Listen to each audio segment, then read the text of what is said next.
मोदी जी नमस्ते। मोदी जी, कभी आपने कोने में गिरी हुई घेरे में आई हुई बिल्ली पकड़ने की कोशिश की है? नहीं ना। मोदी जी, आप एक ऐसी ही बिल्ली को पकड़ने की कोशिश कर रहे हो। जानते हो क्या होगा? मैं बताता हूँ। मोदी जी, शायद आप मेरी वीडियो देखने के बाद कहें कि ये कहीं आईने में शक्ल देखी है आपने, तो मैं ये वीडियो आईने में अपनी शक्ल देखते हुए ही बना रहा हूँ। दोस्तों, आगे बढ़ने से पहले अगर आपने मेरा चैनल सब्सक्राइब नहीं किया तो इसको जल्दी से सब्सक्राइब कर लें।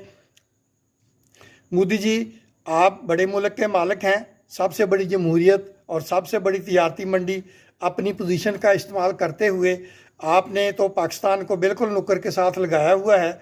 आपने हमारी क्रिकेट तबाह कर दी, फैटफ में हमारी नाक रगड़वा दी, दुनिया में हमारी शनाख्त का जनाजा निकलवा दिया। पहले रूस के साथ मिलकर हमें उसकी नज़रों में गिराए रखा और अब अमेरिका के साथ मिलकर हमें मज़ीद कॉर्नर करते जा रहे हो। आपने हमारा पानी बंद कर दिया, आप गुर्राते जा रहे हो और हम कोने में दबके जा रहे हैं। लेकिन मोदी जी, आप बस कर दें।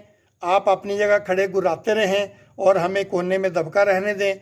लेकिन बदकिस्मती से अब आप बिल्ली को पकड़ने की कोशिश कर रहे हैं। मोदी जी, घेरे में आई हुई बिल्ली फिर ये नहीं देखती कि उसके सामने शेर है या कुत्ता, फिर वो आंखें नोच लेती है और सीना छलनी करती हुई निकल जाती है। मोदी जी, हमें दबका कर रखना है या अपनी आंखें निकलवानी है, चॉइस आपकी है। हमारे पास बड़े शहर हैं, लेकिन आपके पास हमसे भी बड़े बड़े शहर हैं। जंग बड़ा छोटा नहीं देखती, जंग तो जंग होती है। Again choice is your. Modi ji, तमाम हिंदुस्तानी पाकिस्तानी दोस्तों से दरख्वास्त है कि इस वीडियो को इतना ज़्यादा से ज़्यादा लाइक और शेयर करें कि ये मोदी जी तक पहुंच जाए और शायद वो तारीख़ी पागलपन से बाज आ जाए। शुक्रिया।